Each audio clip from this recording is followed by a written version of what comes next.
guess the first question is, what do you hope to achieve on your second visit here? And you'll be sitting in on the board meeting tonight. So what are you hoping to learn about PCC tonight? Well, I'm trying to better understand what matters to our employees. And when I say employees, the faculty, the staff, the administrators, and why do they love being here at Pima Community College? So that was partly what I was hoping to learn this trip.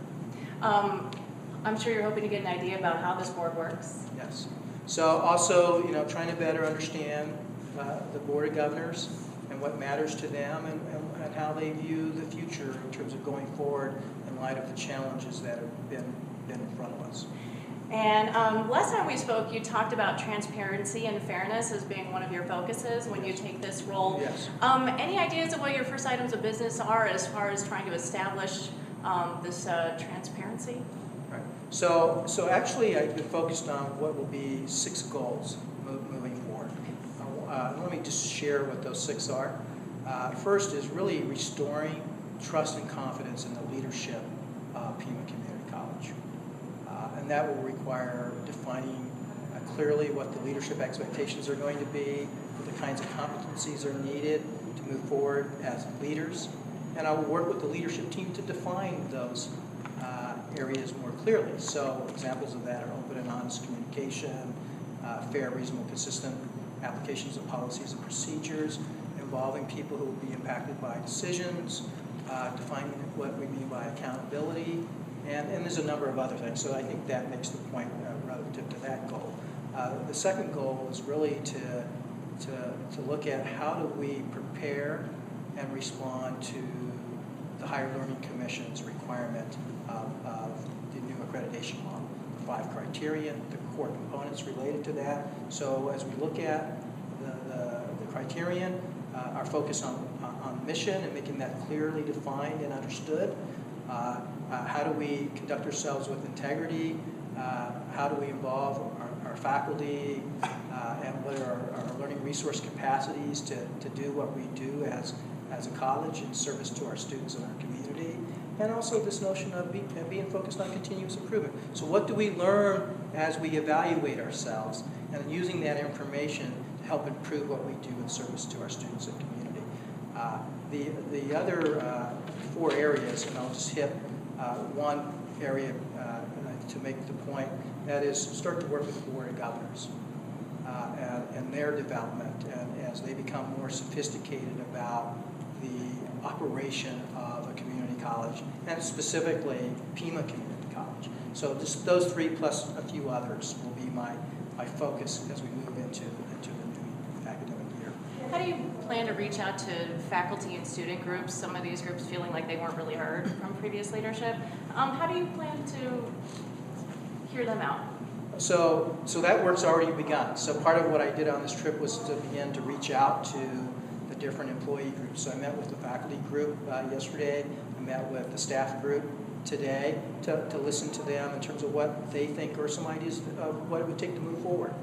And that there's already been some work done by employee groups, and they produced some draft ideas. So one aspect of that is something I referred to in one of my article pieces, was to look at creating probably a task force that's comprised of the different campuses and members of different locations, different employee groups, to start thinking about how do we deal with what's happened in the past, allow space for people to tell their stories, allow for some of that necessary work for people to vet, et cetera.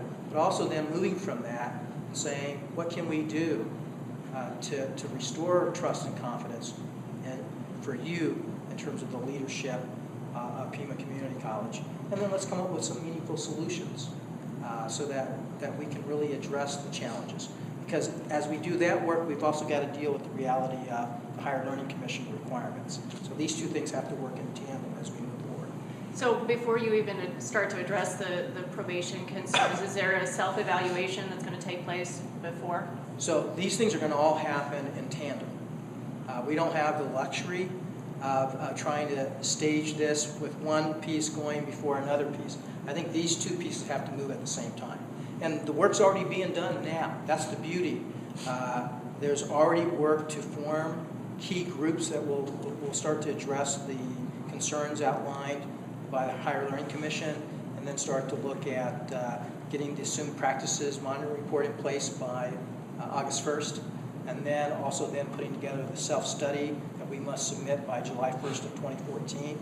And so we're going to have 14 different groups working on different components of what needs to happen, with a steering committee overseeing the work of the 14 groups. So that's in play. Then you come back to this campus climate piece, right?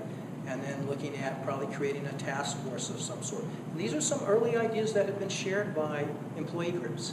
So it isn't that everyone's waiting for me to show up and we're going to start doing things. Actually, some great work has already been being done. So people are showing leadership in ways that they probably did not have the opportunities to do in the past. So this is a good sign that healing's already beginning. People are stepping up to show how much they care about this wonderful institution called Pima Community College. And you recently went through the accreditation process at Shoreline, right? And you were, in last time we talked, you were talking about some of the new standards Yes, that yes. are part of that. If you can kind of tell us like how you will shape that experience to help PCC meet their accreditation. So as you think about these new standards that I've had to address with my college folks at Shoreline, because we did it as a team, that the focus is really on this notion of continuous improvement. So how do you evaluate your effectiveness as an institution and your ability to fulfill your mission? Well, that same approach also applies, I believe, here in the Higher Learning Commission area of the country. But the same focus on mission and what does it mean to fulfill that mission? And how do we know we fulfilled that mission? And then as we work through that process, how do we take that learning and reapply that into getting better at what we do? So this focus on continuous improvement becomes important. That's true in Seattle, Washington, as it will be here in Tucson, Arizona. Last week we saw the rather sudden resignation of a high-level administrator. Is the handwriting on the wall there for anybody else to be reading? Well, you know, I think as I go forward into the future, the key is for me to make clear to folks that there are a set of expectations that will be identified, but we'll do that together, and then hold ourselves accountable to those expectations and the competencies. And I'm the kind of person who, I start from a place of, I want to give people a chance. Give people a chance to show that they can step up, work in a new context and new environment. And I want to keep everybody on board that's willing to step up, demonstrate that they can lead, that they can restore their credibility and the like. So I want to give that as an important signal that I'm about fairness, I'm about equality, I'm about social justice. So I can't say I'm about those things and not provide people the necessary due process that comes with being a democratic institution committed to democratic ideals. And so I want to start to lead in that direction. Now that you've had a chance to talk to many more people here, Yes. in addition to seeing what's in the HLC report, which was not very good, what do you see as those areas where people do need to step up? Well, I think part of what we need to do is make sure we understand why we do what we do. Just, I think it's easy for us to say we do X because that's the way we've always done it. But is that a good answer? And I say that's not a good answer. We should have an understanding of why we do what we do. And so I want to uncover more of that so that we have a better grounding. Why is it that we're committed to developing our community through learning? Where did that come from? What does that mean? How do we evidence that we fulfilled that mission statement? And I think that's part of the work that we're going to have to do as we go forward. Having met with the faculty reps and staff reps Yes. and community members, and Yes. I hear a few disgruntled former employees have Yes. caught Yes. your ear along the way. Yes. What sort of specific problems and possibly specific solutions have they pointed out to you? I think folks would say in general that accountability, the ability to not only say you're going to do X, but that you do X and there's a way to monitor that you're doing X and to evaluate that. The systems need to be in place for our stated purposes, if you will, and that's where the accountability comes in. So I think that's one of the areas I think that is missing. but also that, that we need to really reconnect with each other as human beings, show that we care, that we listen to each other, we value each other's opinions, and that we need to bring that level of respect and humanity back into the work environment. Any immediate ideas on how you might change the way this board operates to kind of meet those parameters you're talking about? Well, I think when we start talking about the Board of Governors, the important thing is to understand what is their role. Their role is this larger oversight of how the institution is run, how we live up to our legal, financial, and our commitments to student success and community engagement. And so we need to make sure a system is put in place that reinforces the ability to do that. And there's different models out there from around the country. The model I'm most familiar with is the one that we use at my soon-to-be former college. It's called policy governance. And in that type of framework, the relationship between the board and the chancellor are more clearly articulated in the form of executive limitations. And so that way I better understand what I have the authority to do and what I don't have the authority to do. And then also having an understanding of what my relationship is going to be vis-a-vis the board. All those things being spelled out clearly. And then you have a way to monitor that so that they're receiving constant reports on performance. And I think if we start to move in that direction, we're going to start to be able to restore some of the credibility that's necessary as an institution of higher learning. You mentioned that you've met with some of the faculty and staff groups. Have you met with any student groups, or do you plan on meeting with any student groups soon? So I've not met with any student groups yet. I haven't had the time to reach out as wide and as far as I would like, but my hope is as I begin officially on July 1st that I will be able to do that. I want to spend more time on the campuses. I want to create greater visibility in terms of me as the chancellor, but I also want my cabinet group to also have greater visibility, especially the folks who work here in the district office. How do you plan on achieving that greater visibility? Asking them to get out and go and visit the campuses on scheduled and unscheduled visits, to start to reach out to not only the employees, but also to the students, and being available to do that. And use the natural systems that are there, right? You have a student body. You usually have a student body president at each campus. So working with them to find a way to be introduced to the student body, okay? And then working with the campus presidents to get connected to the different employee groups. So I think there's natural systems in place in which to interface better with the campuses and then create greater visibility.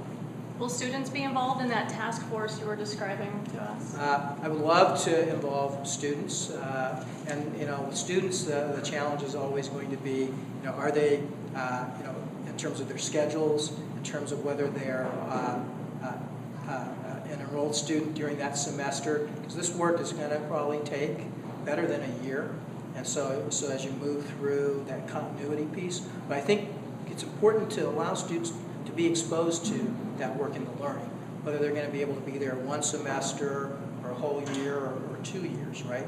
And so I want to look at how we can engage them and their involvement, because I think their input is important. And this comes back to something that's important to me. When I was a student, I was able to participate in important committees of the colleges that I was involved with. For example, I was on a housing committee to select a housing project.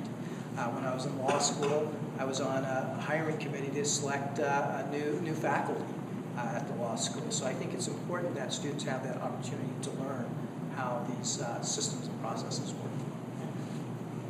You're coming in on a kind of a dark cloud casting over the Right. PCC. So where do you want to be, let's just say a year from now? Well, a year from now, I want to make sure that we have successfully completed the self-study and it's ready to be submitted to the Higher Learning Commission. I want to be a year from now that we have engaged our employees and really have a clear roadmap for how we're going to improve the climate, deal with the culture of fear. And so I think if we can accomplish those two things, along with getting a long ways down the road, working with the board to put in a new system of governance where there's greater monitoring of the the chancellor and others, and receiving reports on the performance of Pima Community College in serving our students and serving our communities. I think if we can do those three things, we would have come a long ways in just a short period of time. Probably have time for one more question. Well, you just brought up what the HLC called the culture of fear. Right, yes. How do you change that and make it so that people feel safe in pointing out Right. problems that they might see in the college? Well, I think it all begins with the chancellor, and the chancellor modeling certain important behaviors that start to open the door to a new way of transparency, a new sense of openness. And so it begins with me. I have to start to model the principles that I want us to live by. So just simple things like, call me Lee. I don't see myself as different than anybody else. I've just been fortunate to obtain a certain level of education, have a certain level of experiences that have allowed me to come to this place that I am today. But that doesn't change that I'm still a human being just like the rest of us, and so we should be able to address each other in a way that's respectful to one another, and so I just want to be called Lee. So I think that's the first piece. Also, you don't have to go up and down the hierarchy to get things done, right? When you look at an organization, there's a verticality to it, but there's also a horizontal nature to it. And so an effective organization knows how to balance the vertical to the horizontal. So I want people to be able to come and talk to me from anywhere in the organization without having to go through a bunch of vertical ways up the ladder, if you will, to reach me. And that's why getting out and being more visible on the campuses becomes important. Because that way employees don't have to come through a process. I'm going out and they can interact with me as I ask them questions. So when I start to model that, I think that become infectious. And so the people who value that style and approach, they will also start to open up in that same way. So I think some of it will just be just the way I conduct myself. Will help. It won't be the end-all, be-all, but it starts to set the stage, right? That I'm bringing a different approach, a willingness to be open, to be more transparent in how we conduct our affairs here at Pima Community College. I should say the modeling has already begun. Lee wants to hit the ground running. We've scheduled 4 meetings at campuses for the first couple of weeks. That is here. This is to your question, Andrew, about getting out, and that's the beginning of a process where there will actually be not just meet and greets, but brown bag lunches, office hours at campuses that sort of break down the barriers that have existed between the district office and our 6 campuses. And I want to say to all of you, I want us to be open to all of you. You have questions, never hesitate to contact me. Because we are accountable to the public ultimately. And we are the public's community college. And so I want to make sure that it's clear that we're going to be open. Now, there'll be times when there are things I can't talk about, but I'll tell you that, right? But at the same time, I'm going to be there to answer questions. I'll be on radio shows. We're going to start having a president's blog. I tweet. I have Facebook. I have LinkedIn. So all those social media pieces you're going to start to see become more robust as we go forward as a college. And so, because I want to bring, again, that sense of openness, that sense of transparency, and the openness and to talk with the media. I think that's critical. I'm a steward of your resources. And I think that's the message I want the public to hear. The Chancellor at Pima Community College, we are the stewards of your resources as the public. And you trust us to bring our expertise to do what you believe is important, and that is educating our students and our community. Great. Can we get your cell phone number? Or? Sure. I'm just kidding. Sure. No. You can certainly have my Facebook account. I have no problem Just with don't that. flash it on the screen. Yeah, yes. I'm going to put a crawl on the And you phone. can certainly have my Twitter account. And absolutely, I have no problems with that level of accessibility. But also expect that you'll respect my privacy too. Just because I don't get back to you right away doesn't mean that I'm not going to. Because I might be, out of town. You can call my cell phone anytime, like Dylan does. But you get the idea, right? Yeah, And it's we just going to be a new day. So 6 o'clock on Thanksgiving, it's always. Right. Can I get you on a Sunday? Or Yes.